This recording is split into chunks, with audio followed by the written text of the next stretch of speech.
Suppose कि आपके सामने कोई गर्म तवा या फिर गर्म पैन रखा हुआ है और आप जैसे उसको छुएंगे तो आप क्या करेंगे, आप अपना हाथ हटा लेंगे। क्यों? क्योंकि वो गर्म है। क्योंकि वो गर्म है और आप अगर उसको पकड़ेंगे तो हाथ जल जाएगा। तो जैसे ही छुएंगे गर्म पता चलेगा तुरंत आप अपना हाथ हटा लेते हैं।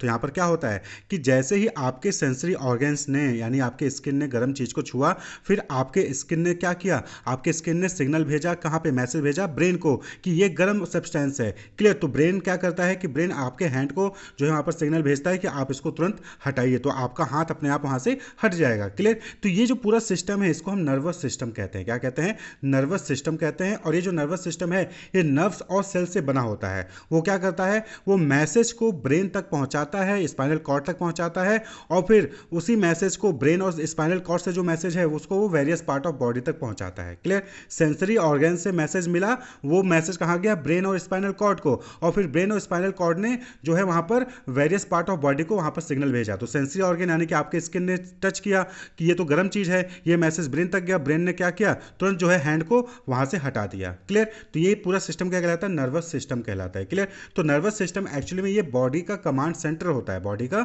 कमांड सेंटर होता है, जो कि मैसेज को, सेंसरी इंफॉर्मेशन को रिसीव करता है, प्रोसेस करता है और रिस्पॉन्ड करता है। क्लियर? सेंसरी यानी कि जो हमारे सेंसेस होते हैं उनसे जो भी इंफॉर्मेशन जाती है वो ब्रेन तक जाती है, फिर ब्रेन उस इंफॉर्मेशन को प्रोसेस करता है और फिर उसके अकॉर्डिंगली रिस्पॉन्ड करता है। जैसे कि आपको कोई कलर पसंद है और वो कलर का कहीं भी आप रास्ते में जा रहे हो, वो कलर कहीं भी दिख जाएगा तो आप ऑटोमेटिकली आपके आइज वहां पर चली जाएंगी और आप उस पर फोकस करोगे। क्लियर? इसी तरीके से कोई गाना आपको पसंद है, वो गाना कहीं भी बज रहा होगा तो आपका ध्यान उस गाने पे चला जाएगा।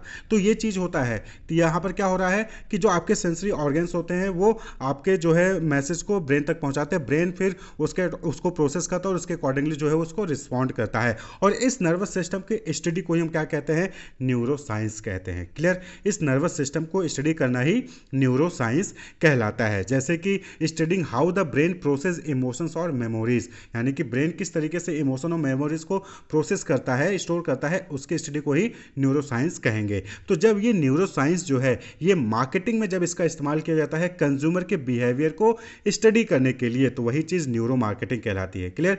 जब हम न्यूरो साइंस का यूज़ करते हैं मार्केटिंग में कंज्यूमर बिहेवियर की स्टडी करने के लिए तो उसको हम न्यूरो मार्केटिंग कहते हैं। ओके?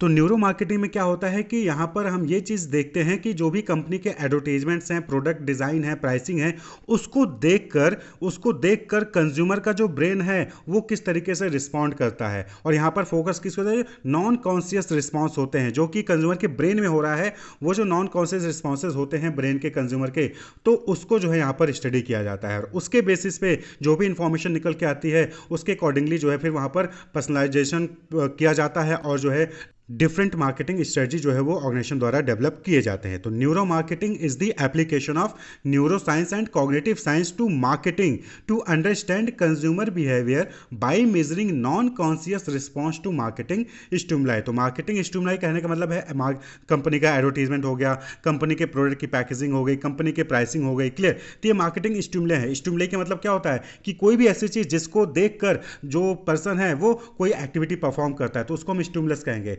जैसे कि जो हॉट पैन था, जो गर्म तवा था, वो स्टिमुलाई हो गया, उसको छूते ही आप अपना हाथ हटाने लग जाते हो। क्लियर? तो वो स्टिमुलस। तो कोई भी चीज जो कि किसी पर्सन को एक्शन में लेके आती है उसको स्टिमुलस कहते हैं। तो मार्केटिंग स्टिमुलस मतलब कि मार्केटिंग एडवर्टीजमेंट हो गया, प्रोडक्ट का डिजाइन हो गया, प्रोडक्ट का कलर हो गया, प्रोडक्ट की प्राइसिंग हो गई, इसको देख के या तो कंज्यूमर उसको पसंद करेगा, उसकी तरफ अट्रैक्ट होगा। क्लियर? उसका ब्रेन, उसका आइज कुछ ना कुछ तो मूवमेंट होगा उसकी बॉडी में, तो वो मार्केटिंग स्टिमुली कहलाएगा। क्लियर? तो जब न्यूरो साइंस का इस्तेमाल जो है मार्केटिंग में इस्तेमाल किया जाता है कंज्यूमर बिहेवियर को स्टडी करने के लिए और खासकर नॉन कॉन्शियस रिस्पांस को स्टडी करने के लिए, तो उसी को हम न्यूरो मार्केटिंग कहते हैं। क्लियर? नॉन कॉन्शियस रिस्पांस का मतलब क्या होता है कि वो रिस्पांस कंज्यूमर का, वो रिस्पांस जो कि कंज्यूमर को खुद ही नहीं पता होता है कि उसने वो रिस्पांस किया है। जैसे कि आपने लाई डिटेक्टर टेस्ट होता है तो वहाँ पर आपने देखा होगा कि वहाँ पर क्या होता है कि कस्टमर को, जो भी पर्सन होता है उसको वहाँ पर बैठा दिया जाता है और फिर उससे सवाल पूछे जाते हैं। और फिर जब सवाल पूछा जाता है तो अगर वो झूठ बोल रहा होगा तो उसकी हार्ट बीट बढ़ जाएगी या फिर ब्लड सर्कुलेशन बढ़ जाता है। क्लियर? तो इससे पता लगाया जा सकता है कि हाँ वो झूठ बोल रहा है या फिर सही बोल रहा है। क्लियर? तो इसी तरीके से कस्टमर के भी, जब कस्टमर कोई एडवर्टीजमेंट या फिर कोई प्रोडक्ट का कलर या फिर कोई प्रोडक्ट की प्राइसिंग देखता है तो वो कुछ ना कुछ रिस्पॉन्स जरूर करता है। कुछ रिस्पॉन्सेज ऐसे होंगे जो कस्टमर को खुद ही नहीं पता होगी उसने रिस्पॉन्स दिया, लेकिन उसके माइंड में वो रिस्पॉन्स आ जाता है, उसके ब्रेन में वो रिस्पॉन्स आ जाता है। तो उसको स्टडी करना ही न्यूरो मार्केटिंग कहलाता है। तो it involves the application of neuro scientific method to analyse and understand how the brain responds to various marketing stimuli such as advertisements, product packaging, brand messaging. Clear? तो जो भी brand का message होता है, जो भी ब्रांड द्वारा advertisement किया जा रहा है, जो भी प्रोडक्ट की पैकेजिंग है, उसको देखकर कंज्यूमर का ब्रेन किस तरीके से रिस्पॉन्ड कर रहा है उसको स्टडी करना, उसको समझना, उसको एनालाइज करना ही न्यूरो मार्केटिंग कहलाता है। Clear? It aims to uncover hidden preferences and motivation. तो कस्टमर के जो भी हिडन प्रेफरेंसेस हैं और जो भी चीज कस्टमर को मोटिवेट करती है उसको समझने के लिए जो है न्यूरो मार्केटिंग का इस्तेमाल यहां पर किया जा रहा है। तो it investigate how different marketing stimuli यानी कि advertisement, product design, pricing activate specific region of the brain associated with emotion, attention, memory and decision making. तो ब्रेन में जो है अलग अलग एक्टिविटीज परफॉर्म होती है, इमोशन से रिलेटेड, अटेंशन से रिलेटेड, मेमोरी से रिलेटेड, डिसीजन मेकिंग से रिलेटेड एक्टिविटीज वहां पर परफॉर्म होती है। अलग अलग रीजन होते हैं ब्रेन के। क्लियर? तो ब्रेन का कौन सा रीजन जो है वो एक्टिवेट होता है जब वो कोई भी एडवर्टीजमेंट देख रहा है, कोई भी प्रोडक्ट डिजाइन देखता है, कोई प्रोडक्ट का कलर देख रहा है, कोई प्राइसिंग देख रहा है, ब्रांड का मैसेज देख रहा है। तो इसी चीज को स्टडी करना ही, इन्वेस्टिगेट करना ही न्यूरो मार्केटिंग कहलाता है। तो न्यूरो मार्केटिंग के जरिए जो अनकॉन्शियस रिस्पॉन्सेज हैं कस्टमर के उसको एनालाइज किया जा सकता है और जो भी कस्टमर के प्रेफरेंसेज हैं उसको भी जो है यहाँ पर समझा जा सकता है, जो कि जो ट्रेडिशनल मार्केट रिसर्च मेथड होता था, सर्वे हो गया, फोकस ग्रुप हो गया, उसमें आप नहीं कर सकते थे। भाई सर्वे है, फोकस ग्रुप है, जो पहले होता था तो वहाँ पर क्या होता था कि कंपनी को कोई पर्सन जाता था, वो कस्टमर से पूछता था और कस्टमर से क्वेश्चन पूछता था, फिर कस्टमर सोच समझ के वहाँ पर जवाब देता था। लेकिन न्यूरो मार्केटिंग के केस में ऐसा क्या है कि वहाँ पर आपके जो भी रिस्पॉन्सेज हैं, जो भी अनकॉन्शियस रिस्पॉन्सेज है उसको भी मॉनिटर किया जा रहा है, उसको भी देखा जा रहा है। क्लियर? तो न्यूरो मार्केटिंग में डिफरेंट टेक्निक्स होते हैं जैसे कि एफएमआरआई है, functional magnetic resonance imaging, EEG है, इलेक्ट्रोइंसेफेलोग्राफी। तो इन सब मेथड का, आई ट्रैकिंग है, इन सब मेथड का जो है यहाँ पर इस्तेमाल किया जाता है कि किस तरीके से मार्केटिंग स्टिमुलाई यानी एडवर्टीजमेंट को या फिर प्रोडक्ट की पैकेजिंग को देख के कस्टमर का ब्रेन और बॉडी रिस्पॉन्ड कर रहा है। क्लियर? और फिर जिस तरीके से भी ब्रेन और बॉडी रिस्पॉन्ड करोगा उसके बेसिस पे फिर जो कंपनीज हैं वो और ज़्यादा इफेक्टिव एडवर्टीजमेंट या फिर पैकेजिंग या फिर प्रोडक्ट को डेवलप करते हैं। अब सपोज कि कंपनी ने एक एडवर्टाइजमेंट लगाया, बैनर लगा दिया है कहीं पे हाईवे पे, ठीक है, कस्टमर वहां पर जा रहे हैं लेकिन कस्टमर उसको देख भी नहीं रहे हैं, उसकी तरफ नजर भी नहीं जा रही है, इसका मतलब कि वो अट्रैक्टिव नहीं है। लेकिन वहीं पर एक ऐसा एडवर्टाइजमेंट है जो लगा दिया गया है और जो भी कस्टमर वहां से पास कर रहा है वो उस एडवर्टाइजमेंट को जरूर एक बार उस पर नजर मार रहा है, यानी कि वो एडवर्टाइजमेंट इफेक्टिव है। क्लियर? तो इस तरीके से जो है न्यूरो मार्केटिंग का इस्तेमाल करके जो है कस्टमर के अनकॉन्शियस रिस्पॉन्सेज को भी जो है वहां पर कंसीडर किया जाता है, समझा जाता है। उसके अकॉर्डिंगली फिर जो है वहां पर कंपनी अपने एडवर्टाइजमेंट को प्लान करती है, पैकेजिंग को प्लान करती है, प्रोडक्ट किस तरीके का होना चाहिए, इस सब चीजों को जो है वो प्लान करती है। क्लियर? तो कुछ इंपॉर्टेंट टेक्निक्स होते हैं न्यूरो मार्केटिंग का जिसका इस्तेमाल किया जाता है कंज्यूमर के ब्रेन को, बॉडी के अनकॉन्शियस रिस्पॉन्सेज को समझने के लिए। जैसे कि हमने बताया एफएमआरआई यानी फंक्शनल मैग्नेटिक रेजोनेंस इमेजिंग, तो ये जो है ब्रेन एक्टिविटी को जो है मेजर करता है, measure brain activity by tracking blood flow, कि ब्रेन में कितना ब्लड फ्लो हो रहा है, कब ब्लड फ्लो कम हो जा रहा है, इसको मेजर करके जो है ब्रेन एक्टिविटी को मेजर किया जाता है। वहीं पर नेक्स्ट है इलेक्ट्रोइंसेफेलोग्राफी, ईईजी। यहां पर क्या हो रहा है कि measures electrical activity in the brain to gauge engagement and emotion, यानी कि किसी भी चीज को लेकर कितना कस्टमर एंगेज हो रहा है, क्या इमोशन आ रहा है उसके माइंड ब्रेन में, उस चीज को मेजर करने के लिए इलेक्ट्रोइंसेफेलोग्राफी का इस्तेमाल किया जाता है। इसी तरीके से आई ट्रैकिंग है, records where a person looks to measure attention and interest, जो कि अभी हमने बताया कि हाईवे पे एडवर्टाइजमेंट लग गया है, बैनर लग गया है, तो कौन देख रहा है कौन नहीं देख रहा है, तो जो देख रहा होगा उसकी आइज जो है ऑटोमेटिकली वहां पर ध्यान चला जाएगा, गाड़ी चला रहा है लेकिन फिर भी उस एडवर्टाइजमेंट पे नजर जाएगी, उसके बाद फिर वापस रोड पे आ जाती है। तो आई ट्रैकिंग, उसकी नजर जा रही है कि नहीं जा रही है। Facial coding analyses subtle facial expression to identify emotional responses. बहुत सारे ऐसे एडवर्टाइजमेंट होते हैं जिसको देख के आपके फेशियल एक्सप्रेशन अलग हो जाते हैं। कुछ एडवर्टाइजमेंट ऐसे होंगे जिसको देखकर आपके चेहरे पे कोई भी रिएक्शन नहीं होगा, कुछ ऐसे एडवर्टाइजमेंट होंगे जिसको देखकर गुस्से वाला रिएक्शन आएगा। तो फेशियल कोडिंग भी यहाँ पर जो है इसका भी इस्तेमाल किया जाता है न्यूरो मार्केटिंग में कस्टमर के रिस्पॉन्सेज को समझने के लिए। भाई जो चीज़ अच्छी होगी देख के अच्छा लगेगा, जो चीज़ खराब होगी देख के आपके इमोशंस जो है चेहरे का एक्सप्रेशन बदल जाएगा। क्लियर? जो होता नहीं है कि खुश हुए तो हंसी वाला चेहरा रहेगा, गुस्सा है तो गुस्से वाला फेशियल एक्सप्रेशन वहां पर आ जाता है। इसी तरीके से एडवर्टाइजमेंट को देख के भी जो है अलग अलग फेशियल रिस्पॉन्सेज जो है वहां पर आते हैं, उसको भी स्टडी किया जाता है। Biometric monitoring tracks physical responses such as heart rate and galvanic skin response. Galvanic skin response का मतलब इसको हम जो है इलेक्ट्रोडर्मल एक्टिविटी भी कहते हैं। यहाँ पर क्या होता है कि जो स्किन है उसके इलेक्ट्रिकल प्रॉपर्टीज में जो है वहाँ पर चेंजेस होते हैं। क्लियर। तो इसको बायोमेट्रिक मॉनिटरिंग, इसको भी मॉनिटर किया जाता है to measure arousal and emotional engagement, यानी कि कौन कितना इमोशनल एंगेज हो रहा है, इमोशनल एंगेज हो भी रहा है कि नहीं है, हार्ट रेट बढ़ रहा है कि घट रहा है, इन सब चीज़ों को मेजर करके भी जो है कंज्यूमर के रिस्पॉन्सेज को मेजर किया जाता है। तो ये जो है कुछ इंपॉर्टेंट टेक्निक्स होते हैं न्यूरो मार्केटिंग के। क्लियर। नेक्स्ट जो है that is scope of neuro marketing. कहने का मतलब है कि न्यूरो मार्केटिंग का क्या स्कोप है, कहाँ पर जो है इसको अप्लाई किया जा सकता है ऑर्गेनाइजेशन द्वारा। तो सबसे पहली चीज़ कि कंपनी अपने एडवर्टाइजिंग को, अपने कंटेंट को इंप्रूव करने के लिए न्यूरो मार्केटिंग का इस्तेमाल कर सकती हैं। भाई न्यूरो मार्केटिंग के जरिए ये चीज़ टेस्ट किया जा सकता है ना कि कौन से ऐसे विजुअल्स हैं, कौन से ऐसे मैसेज हैं या फिर स्टोरी टेलिंग एलिमेंट्स हैं जो कि कस्टमर याद रखता है और उससे इमोशनली इंगेज हो रहा है। बहुत सारे ऐसे ऐड आते होंगे जिसको देख के आप जो है इमोशनल हो जाते हो, ठीक है। बहुत सारे ऐसे एड्स होते हैं जिसको देख के आपके अंदर गुस्सा भी आता है। बहुत सारे एड्स होंगे जिसको आप याद रख लेते हो, बहुत सारे ऐसे एड्स होंगे जो आप याद नहीं रख सकते हो। तो इन सब चीज़ों को टेस्ट करके जो ऑर्गेनाइजेशन है, जो कंपनी है, वो अपने एडवर्टीजमेंट को ऑप्टिमाइज कर सकती है, चाहे वो टीवी पे ऐड आ रहा हो, चाहे वो प्रिंट ऐड हो, चाहे वो डिजिटल कंटेंट हो। क्लियर। तो जो भी कंपनी ऐड शो कर रही है उसको अगर कस्टमर मेमोराइज कर पा रहा है, इमोशनली उससे एंगेज हो रहा है, तो यानी कि ऐड अच्छा है। अगर नहीं हो पा रहा है तो फिर वहां पर कंपनी को इंप्रूव करने की जरूरत होती है। क्लियर। इसी तरीके से प्रोडक्ट और पैकेज की डिजाइन में भी जो है न्यूरो मार्केटिंग हेल्पफुल है। भाई जो भी प्रोडक्ट का शेप है, कलर है, ग्राफिक एलिमेंट है, अगर उसको देखकर कस्टमर अटेंशन उसकी तरफ, कस्टमर का अटेंशन उसकी तरफ जा रहा है, कस्टमर जो है वो ट्रिगर हो रहा है उस प्रोडक्ट को टच करने के लिए, उस प्रोडक्ट को उठाने के लिए, उसको देखने के लिए, यानी कि प्रोडक्ट अच्छा है, वो अट्रैक्ट कर रहा है। क्लियर। तो प्रोडक्ट का पैकेज, प्रोडक्ट की क्वालिटी, प्रोडक्ट का शेप, प्रोडक्ट का कलर, उसकी पैकेजिंग कैसी होनी चाहिए, इसको डेवलप करने में भी न्यूरो मार्केटिंग हेल्पफुल होता है। इसी तरीके से ब्रांड पोजीशनिंग के लिए भी जो है न्यूरो मार्केटिंग का इस्तेमाल होता है। ब्रांड पोजीशनिंग का मतलब क्या हो गया कि ब्रांड का एक पॉजिटिव इमेज क्रिएट करना कस्टमर के माइंड में। तो ब्रांड के जो भी एलिमेंट्स हैं उसको कस्टमर को दिखाया जाता है। अगर कस्टमर उस चीज़ को मेमोराइज कर पा रहा है, इमोशनली इंगेज हो रहा है, वो अटेंशन दे रहा है, तो कहने का मतलब है कि ब्रांड का एक पॉजिटिव इमेज जो है वो क्रिएट हो रहा है। वहीं पर अगर ब्रांड के एलिमेंट्स जो है कस्टमर को शो हो रहे हैं और वो जो है उससे इमोशनली इंगेज नहीं हो रहा, उसको मेमोराइज भी नहीं कर पा रहा है और उसके फेशियल एक्सप्रेशन भी कुछ खास नहीं है, अटेंशन भी नहीं दे रहा है, यानी कि वो ब्रांड जो है वो पॉजिटिव इमेज क्रिएट नहीं कर रहा है कस्टमर के माइंड में। क्लियर। तो ब्रांड पोजीशनिंग के लिए भी न्यूरो मार्केटिंग का इस्तेमाल होता है। पर्सनलाइजेशन यानी कि कस्टमर के अकॉर्डिंग जो है प्रोडक्ट प्रोवाइड करना, इसके लिए भी जो है न्यूरो मार्केटिंग का इस्तेमाल होता है। भाई कस्टमर के अकॉर्डिंग जो भी प्रोडक्ट होगा, कस्टमर उसके लिए जो है उसके लिए अटेंशन देगा, उसके लिए इमोशनली जो है इंगेज होगा।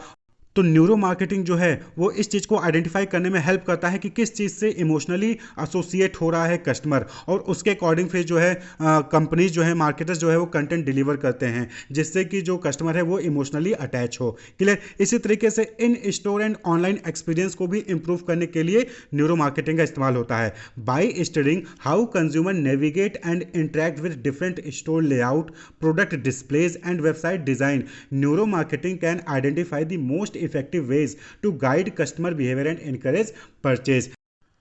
तो यहाँ पर क्या होता है कि जब भी कोई पर्सन है, कोई कंज्यूमर है, किसी स्टोर में जाता है तो वो कौन से प्रोडक्ट को पहले देखना पसंद करेगा, कौन से प्रोडक्ट को बाद में देखना पसंद करेगा।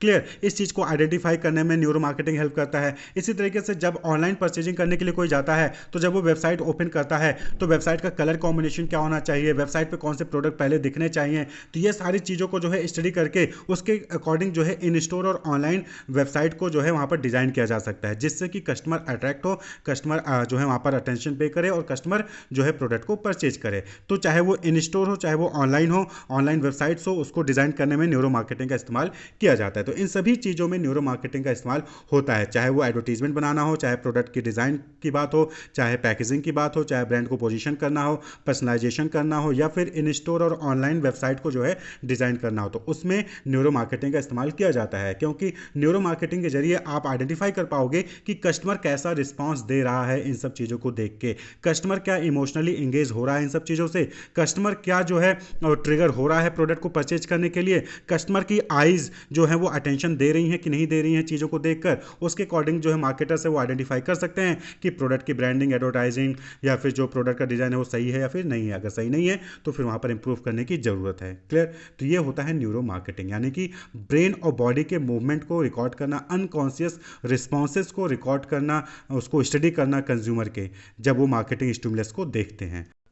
Principles of neuroscience relevant to marketing, यानी कि न्यूरोसाइंस के वो कौन से कॉन्सेप्ट है, वो कौन से प्रिंसिपल्स हैं जो कि मार्केटिंग में इस्तेमाल किए जाते हैं। तो देखिए, न्यूरोसाइंस में क्या होता है कि यहाँ पर ब्रेन किस तरीके से वर्क करता है उसको स्टडी किया जाता है। तो ये जो प्रिंसिपल्स हैं न्यूरोसाइंस के, वो इस चीज़ को समझने में हेल्प करते हैं कि किस तरीके से जो ब्रेन है वो सेंसरी इन्फॉर्मेशन को प्रोसेस करता है।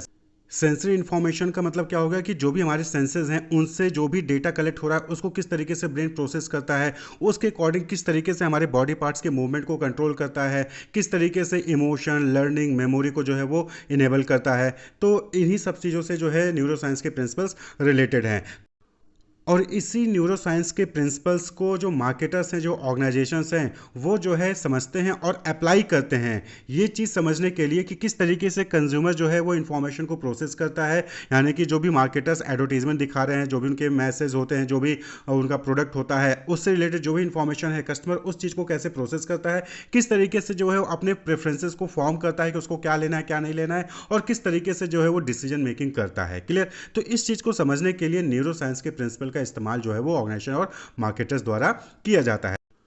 तो तीन की इंपॉर्टेंट एरियाज हैं न्यूरोसाइंस प्रिंसिपल के जो कि रेलेवेंट है मार्केटिंग में। ब्रेन फंक्शन, यानी कि किस तरीके से ब्रेन जो है वो इंफॉर्मेशन को कलेक्ट कर रहा है, प्रोसेस कर रहा है, इमोशंस और डिसीजन मेकिंग। क्लियर? यही तीनों मिलकर जो है कंज्यूमर के बिहेवियर को फॉर्म करते हैं कि कंज्यूमर किस तरीके से बिहेव करेगा, कौन सा प्रोडक्ट परचेज करेगा, कब कहाँ से परचेज करेगा, कौन सा प्रोडक्ट के लिए वो नेगेटिव फीडबैक रखेगा, कौन से प्रोडक्ट के लिए पॉजिटिव फीडबैक रखेगा। वो इन तीन चीज़ों पर डिपेंड करता है कि कस्टमर के माइंड ने किस तरीके से जो भी इंफॉर्मेशन है, जो भी मैसेज उसको प्रोसेस किया, किस तरीके के इमोशंस उसके अंदर आए, वो खुश हुआ, वो सैड हुआ, उसको डर लगा। क्लियर? और किस तरीके से उसने डिसीजन मेकिंग ली, रेशनल डिसीजन मेकिंग ली, या फिर सब कॉन्शियसली उसने डिसीजन किया कि कौन सा प्रोडक्ट परचेज करना है, कौन सा प्रोडक्ट परचेज नहीं करना है। तो इन्हीं तीन की वजह से जो है कंज्यूमर के बिहेवियर फॉर्म होते हैं, और इन्हीं तीन को जो है ऑर्गेनाइजेशन मार्केटर्स समझते हैं और इसके अकॉर्डिंगली फिर अपने स्ट्रेटजीज को वो डेवलप करते हैं।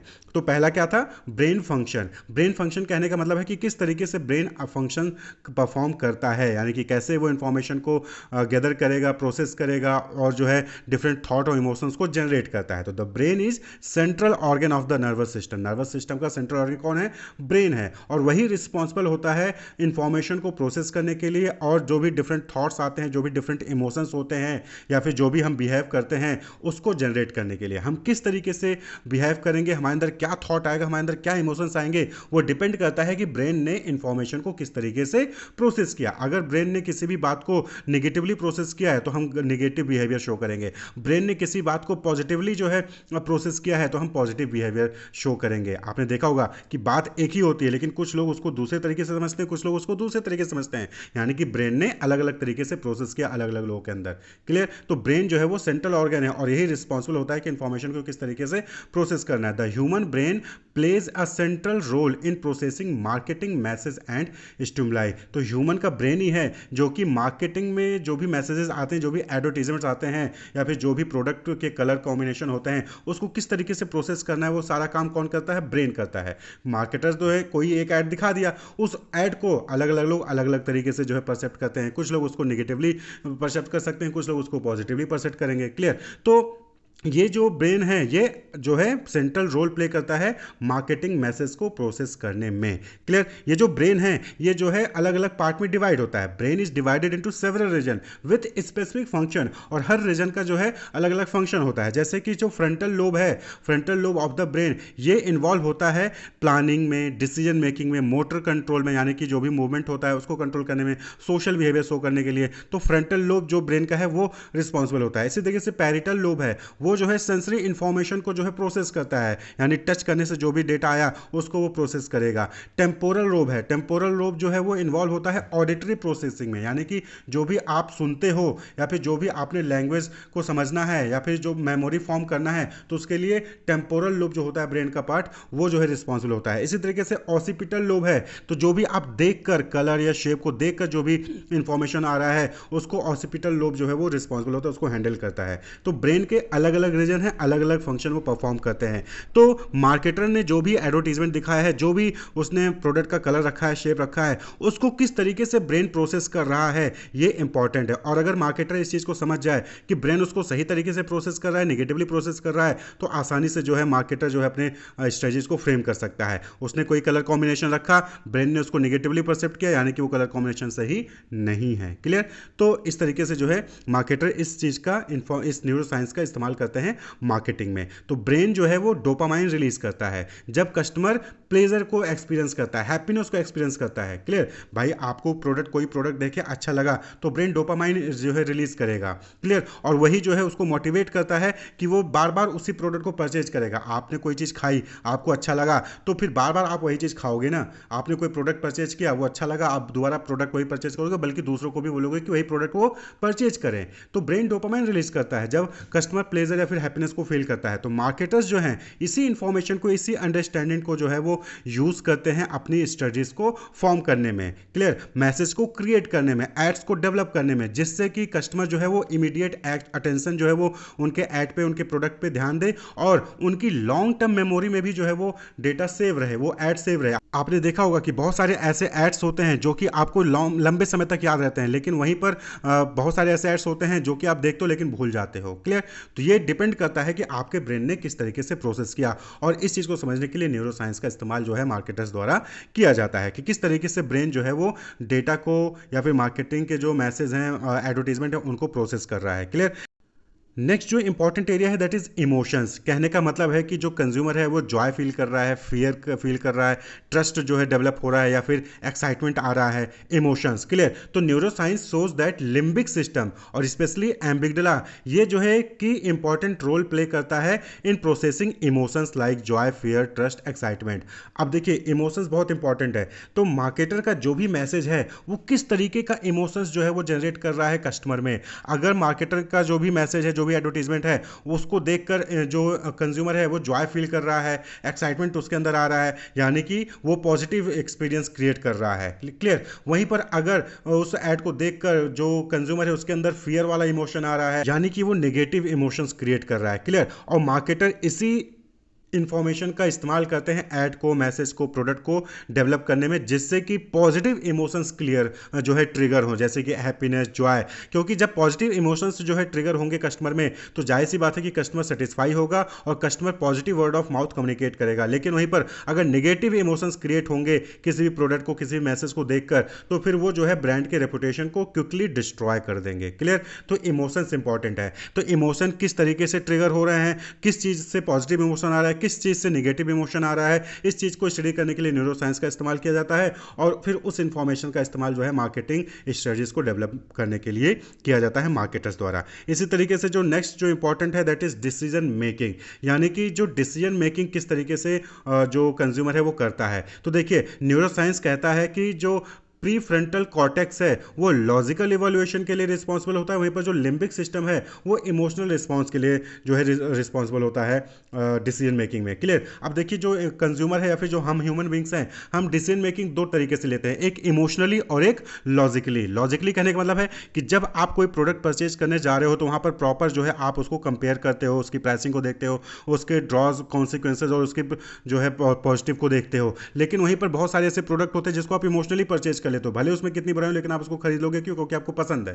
क्लियर? हो सकता है कि आपको उसका शेप पसंद आ गया, उसका कलर पसंद आ गया, उसका टेस्ट पसंद आ गया, तो आपको पसंद आ गया तो आप उसको परचेज कर लोगे, चाहे उसको आप जो है इवैल्यूएट नहीं करोगे कि ये सस्ता है, महंगा है, अच्छा है, क्या है नहीं। क्लियर? तो इस तरीके से बहुत सारे डिसीजन मेकिंग्स होते हैं जो कि हम कभी कभी इमोशनली लेते हैं, कभी कभी हम लॉजिकली लेते हैं। तो ये इंफॉर्मेशन मार्केटर्स के लिए इंपॉर्टेंट होता है कि कब जो है जो कंज्यूमर्स है वो सबकॉन्शियसली परचेज कर रहा है या फिर लॉजिकली इवैल्यूएट करके परचेज कर रहा है। तो many time the purchasing happens subconsciously before customer realise them, यानी कि बहुत बार होता है कि हम प्रोडक्ट परचेज कर लेते हैं, बाद में रियलाइज करते हैं यार इसको तो नहीं लेना, ये हमने गलत ले लिया। कई बार ऐसा होता है ना कि प्रोडक्ट परचेज कर लिया, क्यों? क्योंकि आपको तुरंत तो देखने में अच्छा लग गया, आप देख के जो है अच्छा पॉजिटिव इमोशंस आए, लेकिन बाद में आपने रियलाइज किया कि अरे ये तो गलत ले लिया, तो सही नहीं था या फिर अच्छी क्वालिटी का नहीं था। क्लियर? तो ये चीज़ समझने में न्यूरो साइंस हेल्प करता है कि किस तरीके से जो है डिसीजन मेकिंग ब्रेन ले रहा है, कंज्यूमर का ब्रेन करता है। क्लियर? तो understanding how decisions are formed helps the marketer to align their strategies that influence the customer subconscious preferences.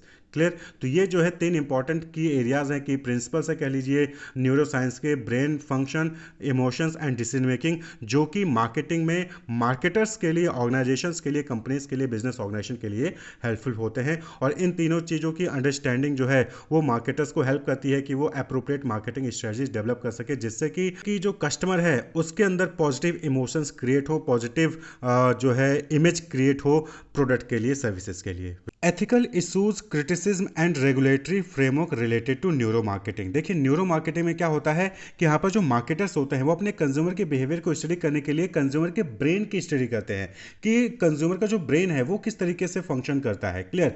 वो इमोशंस, कौन से इमोशंस होते हैं उनको कैसे रिकॉग्नाइज करता है, उस पर कैसे जो है बिहेव करता है, डिसीजन मेकिंग वो किस तरीके से लेते हैं, कुछ चीज़ें लॉजिकली लेते हैं, कुछ चीज़ें सबकॉन्शियसली जो है वहाँ पर डिसीजन मेकिंग ले लेते हैं। तो ये सारी चीज़ों को जो है न्यूरो मार्केटिंग में स्टडी किया जाता है। तो न्यूरो मार्केटिंग अगर हम देखें तो ये नया कॉन्सेप्ट है जो कि मार्केटर्स द्वारा इस्तेमाल किया जा रहा है कंज्यूमर बिहेवियर में। क्लियर। तो न्यूरो मार्केटिंग में जो है बहुत सारे अभी एथिकल इश्यूज भी हैं, उसको क्रिटिसाइज भी किया जा रहा है, बहुत सारे ऑथर्स हैं जो कि क्रिटिसाइज कर रहे हैं, और साथ ही साथ इसको लेकर कुछ रेगुलेटरी फ्रेमवर्क्स हैं भी, या फिर इनडायरेक्टली रेगुलेटरी फ्रेमवर्क्स हैं, डायरेक्टली कोई भी रेगुलेटरी फ्रेमवर्क्स नहीं है। तो यहाँ पर हम उसको ब्रीफली डिस्कस करेंगे। तो सबसे पहले बात कर लें एथिकल इश्यूज की। देखिए एथिक्स का मतलब क्या होता है, what is right, what is wrong. Clear. तो नॉर्मली क्या है कि न्यूरो मार्केटिंग में क्या हो रहा है कि यहाँ पर जो है हम कंज्यूमर के ब्रेन की स्टडी कर रहे हैं। क्लियर। कि वो किस तरीके से डिसीजन मेकिंग करता है, कैसे वो अपने चॉइसेस को जो है फ्रेम करता है, किस तरीके से अपने चॉइसेस को बनाता है। क्लियर। तो यहाँ पर क्या है कि यहाँ पर चांसेस हैं कि जो कंज्यूमर के चॉइसेस हैं उसको मैनिपुलेट किया जा सके, जो सबकॉन्शियस है, सबकॉन्शियस माइंड होता है कस्टमर का, उसको जो है मैनिपुलेट किया जा सके। भाई आप ब्रेन की स्टडी कर रहे हो, यानी कि आप टेक्नोलॉजी का इस्तेमाल करके ब्रेन की मैपिंग करोगे, ब्रेन वेव्स को जो है वहाँ पर आप रिकॉर्ड करोगे, तो उसमें कुछ ना कुछ मैनिपुलेशन किया जा सकता है। या फिर आप कह लीजिए कि कस्टमर के जो रेशनल थॉट्स हैं उसको बाईपास किया जा सकता है। कस्टमर हमेशा इमोशनली जो है डिसीजंस ले रहा है, और कई बार ऐसा होगा, फिर वहाँ पर क्या होगा कि कस्टमर जो है वो ऐसी चीज़ों को भी जो है परचेज करने में लग जाएगा जिसको एक्चुअली में उसको नीड है या फिर उसकी वांट नहीं है, वो उन प्रोडक्ट को भी परचेज कर रहा होगा। क्यों? क्योंकि कहीं ना कहीं उसके सबकॉन्शियस लेवल के साथ वहाँ पर मैनिपुलेशन हुआ है जब उसकी ब्रेन की स्टडी हो रही थी। क्लियर। जैसे कि मैनिपुलेशन का एक तरीका है कि ब्रेन डेटा का इस्तेमाल करके जो मार्केटर्स हैं, जो ऑर्गेनाइजेशंस हैं, वो इस तरीके का एड्स डेवलप कर सकती हैं जिससे कस्टमर को फियर हो, यानी कि कस्टमर जब उस एड्स को देखेगा तो उसको डर लगेगा कि कहीं उसके साथ भी ऐसा ना हो। तो ऐसे केस में क्या करेगा कि जो प्रोडक्ट को उसकी रिक्वायरमेंट नहीं है उसको भी जाके वो परचेज कर लेगा। क्यों? क्योंकि डर की वजह से। भाई आज के टाइम पे बहुत सारे ऐसे प्रोडक्ट आपको देखने को मिलेंगे जो कि डर की वजह से ही लोग उसको परचेज कर रहे हैं। और खासकर इंश्योरेंस, मेडिकल इंश्योरेंस में खास करके कहीं बीमार हो गए तो खर्चा कहाँ से होगा, खर्चा कैसे निकालेंगे, तो डर की वजह से लोग जो है वहाँ पर बहुत सारे प्रोडक्ट्स परचेज करते रहते हैं। क्लियर। तो ब्रेन डेटा को मैनिपुलेट किया जा सकता है, और मैनिपुलेट करके फिर उनको, जो कस्टमर है, उनको ऐसे प्रोडक्ट को भी परचेज करने के लिए मोटिवेट किया जा सकता है जो कि एक्चुअली में उनको उसकी नीड ना हो, उसकी वांट्स ना हो। क्लियर।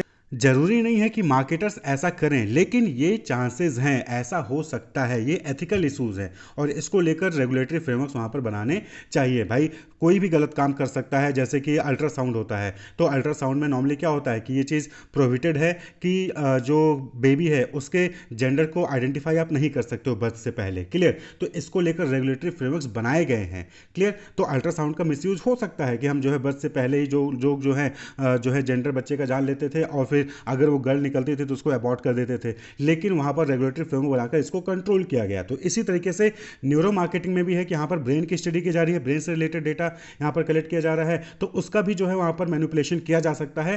तो ये एथिकल इशूज है और इसको लेकर रेगुलेटरी फ्रेमवर्क वहाँ पर बनने चाहिए।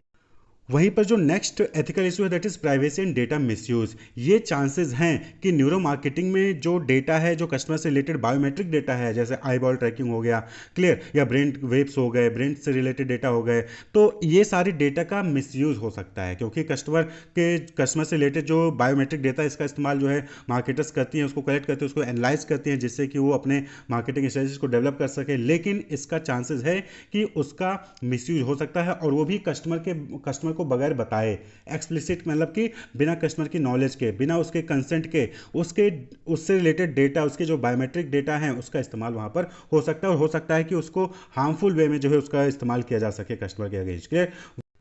इसी तरीके से माइनर्स को, या फिर जो कॉग्निटिव इम्पेयरमेंट्स हैं, यानी कि जो लोग मेंटली डिसऑर्डर्ड होते हैं, उनके अगेंस्ट भी जो है उनका एक्सप्लॉयटेशन जो है इस डेटा का, इस टेक्निक का इस्तेमाल करके किया जा सकता है।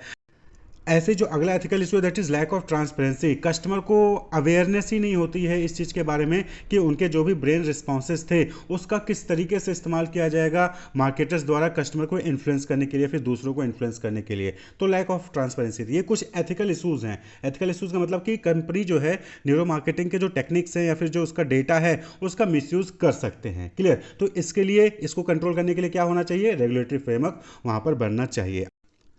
अब बात कर लें क्रिटिसिज्म की, तो बहुत सारे क्रिटिक्स हैं जिन्होंने न्यूरो मार्केटिंग को क्रिटिसाइज भी किया है। क्यों किया है?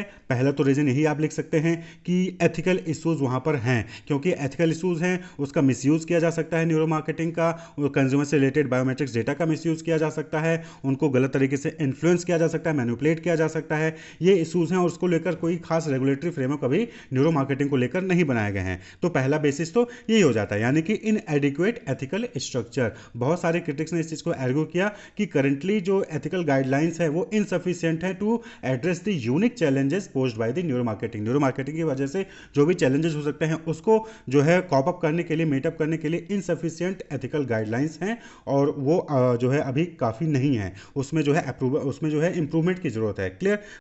वहीं पर जो नेक्स्ट बेसिस है क्रिटिसाइज करने का that is scientific validity and limitation, यानी कि न्यूरो मार्केटिंग के जरिए ट्रूली हम सही तरीके से कंज्यूमर के बिहेवियर को प्रिडिक्ट कर पा रहे हैं और उसको कंट्रोल कर पा रहे हैं, इसको लेकर अभी कोई भी साइंटिफिक वैलिडिटी नहीं है। क्लियर? साइंटिफिक वैलिडिटी नहीं है कि ये जो न्यूरो मार्केटिंग से डेटा आ रहा है वो अनबायस्ड है, उसको रिप्रोड्यूस भी किया जा सकता है, कस्टमर के बिहेवियर को हम एकदम सही सही समझ रहे हैं न्यूरो मार्केटिंग के जरिए, तो इसको लेकर साइंटिफिक वैलिडिटी कहीं ना कहीं कम है, लिमिटेड है। क्लियर? तो which can lead the promotion of unproven claims, और इसकी वजह से अनप्रूवन क्लेम्स भी जो है वो आ सकते हैं मार्केट में कि न्यूरो मार्केटिंग के जरिए हम कस्टमर के बिहेवियर को एग्जैक्टली जान सकते हैं। भाई कोई प्रूफ ही नहीं है, साइंटिफिकली कोई प्रूफ ही नहीं है, तो ये जो है इसकी वजह से भी जो है उसको क्रिटिसाइज किया जा रहा है न्यूरो मार्केटिंग को। क्लियर? यानी कि जो भी न्यूरो मार्केटिंग से डेटा आ रहा है उसकी एक्यूरेसी, उसकी रिलायबिलिटी पे क्वेश्चन मार्क है। नेक्स्ट जो बेसिस है क्रिटिसाइज का that is profit motive over consumer welfare, यानी कि न्यूरो मार्केटिंग के जरिए जो भी डेटा कस्टमर से रिलेटेड आ रहा है उसका इस्तेमाल जो कंपनीज हैं वो प्रॉफिट अर्न करने के लिए करेंगी, ना कि कंज्यूमर की वेलफेयर के लिए करेंगे। तो ये भी जो है एक इशू है, एक क्रिटिसाइज करने का बेसिस है जिसकी वजह से न्यूरो मार्केटिंग को क्रिटिसाइज किया जा रहा है। वहीं पर एक और पॉइंट है that is high cost and limited accessibility. कहने का मतलब है कि इन न्यूरो मार्केटिंग को अप्लाई करने के लिए, इसका इस्तेमाल करने के लिए कॉस्ट ज़्यादा आती है और सभी लोग इसका जो है अभी इस्तेमाल नहीं कर पा रहे हैं, यानी कि एसेसिबिलिटी इसकी अभी सभी के पास नहीं है। अब बात कर लें रेगुलेटरी फ्रेमवर्क्स की। नॉर्मली होता क्या है कि जब भी कोई काम होता है तो जाहिर सी बात है कि वहाँ पे उसके कुछ प्रॉस भी होंगे, कुछ कॉन्स भी होंगे, कॉन्सिक्वेंसेज भी होंगे। तो न्यूरो मार्केटिंग में कस्टमर का डेटा कलेक्ट किया जा रहा है, कंज्यूमर बिहेवियर से रिलेटेड, ब्रेन से रिलेटेड डेटा, उसके बायोमेट्रिक्स से रिलेटेड डेटा कलेक्ट किया जा रहा है, तो उसका मिसयूज़ भी हो सकता है, कस्टमर के सब कॉन्शियस लेवल को जो है वहाँ पर मैनिपुलेट किया जा सकता है। तो ये जो निगेटिव चीज़ें हैं न्यूरो मार्केटिंग की, उसको कंट्रोल करने के लिए ज़रूरी है कि वहाँ पर रेगुलेटरी फ्रेमवर्क हो। और लेकिन न्यूरो मार्केटिंग को स्पेसिफिकली न्यूरो मार्केटिंग को लेकर कोई भी ऐसा भी जो है रेगुलेटरी फ्रेमवर्क वहाँ पर नहीं बना है, कोई भी ऐसा एक्ट या कोई रूल जो है वो नहीं आया है, इसीलिए न्यूरो मार्केटिंग को क्रिटिसाइज भी किया जा रहा है। लेकिन कुछ जो है इनडायरेक्टली जो है न्यूरो मार्केटिंग को कंट्रोल करने के लिए रेगुलेटरी फ्रेमवर्क्स हैं, जैसे कि industry self regulation. Some industry group like neuro marketing science and business association have created their own codes of ethics to establish standard for integrity, participant privacy and responsible practice. यानी कि neuro marketing science and business association, इन्होंने खुद का एक अपना association बनाया है और इस एसोसिएशन ने जो है खुद के कोड्स ऑफ एथिक्स बनाए हैं कि क्या करना सही होगा, कैसे कस्टमर के डेटा को प्राइवेट रखा जा सकता है और रिस्पॉन्सिबली किस तरीके से न्यूरो मार्केटिंग का इस्तेमाल करना है। क्लियर? कोई रूल या फिर एक्ट नहीं है, इन्होंने खुद अपना जो है कोड ऑफ एथिक्स बना रखा है। तो अगर हम न्यूरो मार्केटिंग के पॉइंट ऑफ व्यू से बात करें तो यहाँ पर स्ट्रिक्ट गाइडलाइंस की ज़रूरत है, रूल एक्ट्स की ज़रूरत है और एथिकल ओवरसाइट की भी ज़रूरत है। यानी कि जो रूल बना दिए गए हैं, जो एक्ट बना दिया गया है, उसको सही तरीके से फॉलो किया जा रहा है कि नहीं किया जा रहा है, उस चीज़ को मॉनिटर करने के लिए वहाँ पर एथिकल ओवरसाइट की भी ज़रूरत है। The need for independent ethics committee to monitor neuro marketing research and ensure it adheres to principles, यानी कि जो भी न्यूरो मार्केटिंग के प्रिंसिपल्स हैं कि जो है कस्टमर का डेटा का मिसयूज़ नहीं करना है, पार्टिसिपेंट्स की डिटेल को प्राइवेट रखना है, इस सब चीज़ों को फॉलो किया जाए। तो इसके लिए जो है वहाँ पर एथिकल ओवरसाइट की भी ज़रूरत है। क्लियर? तो ये जो है रेगुलेटरी फ्रेमवर्क से रिलेटेड कुछ चीज़ें हो गई। हालांकि इनडायरेक्टली न्यूरो मार्केटिंग को जो है अलग अलग एक्ट्स हैं, अलग अलग जो है रेगुलेशन है जो कि कंट्रोल करते हैं, जैसे कि GDPR जो कि 2018 में यूरोप में लागू हुआ था, जिसका मतलब होता है जनरल डेटा प्रोटेक्शन रेगुलेशन। ये मैंडेट करता है कि कस्टमर से एक्सप्लिसिटली कंसेंट लेना जरूरी है जब कस्टमर के ऊपर जो है वहाँ पर रिसर्च किया जा रहा है। यानी कि किसी भी कस्टमर से अगर आप उसका डेटा कलेक्ट कर रहे हो तो उसको वो चीज़ पता होनी चाहिए कि कौन सा डेटा लिया जाएगा और कहाँ उसका इस्तेमाल किया जाएगा। इसी तरीके से इंडिया में बात कर लें तो इनडायरेक्टली जो है कंज्यूमर प्रोटेक्शन एक्ट 2019 है जो कि कंट्रोल करता है, जो कि प्रोटेक्ट करता है कंज्यूमर की राइट्स को। क्लियर? इसी तरीके से OECD है, organisation for economic cooperation and development, जो कि 1961 में जो है इंटर गवर्नमेंट ऑर्गेनाइजेशन है, जो कि 1961 में आई। ये भी जो है इकोनॉमिक प्रोग्रेस को प्रमोट करती है और ये जो है प्रमोट करती है कि जो बिजनेस ऑर्गेनाइजेशन है वो रिस्पॉन्सिबली अपने बिजनेस को कंडक्ट करें, कोई भी गलत काम ना करें। इसी तरीके से यूनेस्को का universal declaration on bio ethics and human right है, जो कि 2005 अक्टूबर 2005 में इस डॉक्यूमेंट को जो है एक्सेप्ट किया गया था। और इसमें फोकस किस पे किया गया? To protect human dignity and human rights, informed consent for scientific research. यानी कि कोई भी साइंटिफिक रिसर्च हो रहा है तो वहां पर कस्टमर को या फिर जो भी पर्सन है उसको पता होना चाहिए, उसका कंसेंट लिया जाना चाहिए, बगैर उसकी नॉलेज के कोई भी काम वहां पर नहीं होना चाहिए। और इसी तरीके से AMA है, अमेरिकन मार्केटिंग एसोसिएशन, इन्होंने भी जो है गाइडलाइंस जारी कर रखी है कि ऑनेस्टी के साथ, फेयरनेस के साथ, ट्रांसपेरेंसी के साथ और पार्टिसिपेंट के राइट्स को रेस्पेक्ट करना चाहिए। क्लियर? तो ये कुछ इनडायरेक्टली रेगुलेटरी फ्रेमवर्क्स हैं, रूल्स हैं, गाइडलाइंस हैं जो कि न्यूरो मार्केटिंग में एप्लीकेबल होते हैं। हालांकि इन न्यूरो मार्केटिंग को डायरेक्टली लेकर कोई भी ऐसा रूल रेगुलेशन एक्ट नहीं है। तो कहने का मतलब है कि अभी भी न्यूरो मार्केटिंग में बहुत सारे एथिकल इश्यूज हैं, क्रिटिसिज्म भी हैं और रेगुलेटरी फ्रेमवर्क्स की वहाँ पर कमी है। क्लियर? और इसी चीज़ को जो है आप लिख सकते हो कि लिमिटेशन भी है एक तरीके से। न्यूरो मार्केटिंग ये लिमिटेशन है कि आप भाई न्यूरो मार्केटिंग में जो कस्टमर का डेटा है उसका मिसयूज़ किया जा सकता है, उसके सबकॉन्शियस लेवल को मैनिपुलेट किया जा सकता है। क्लियर? ट्रांसपेरेंसी की कमी है। क्लियर? इनएडुकेट एथिकल स्ट्रक्चर है, साइंटिफिक वैलिडिटी नहीं है। तो ये सब क्या है? ये सब लिमिटेशंस ही हैं किसके? न्यूरो मार्केटिंग के। Wish you all the best. Keep watching.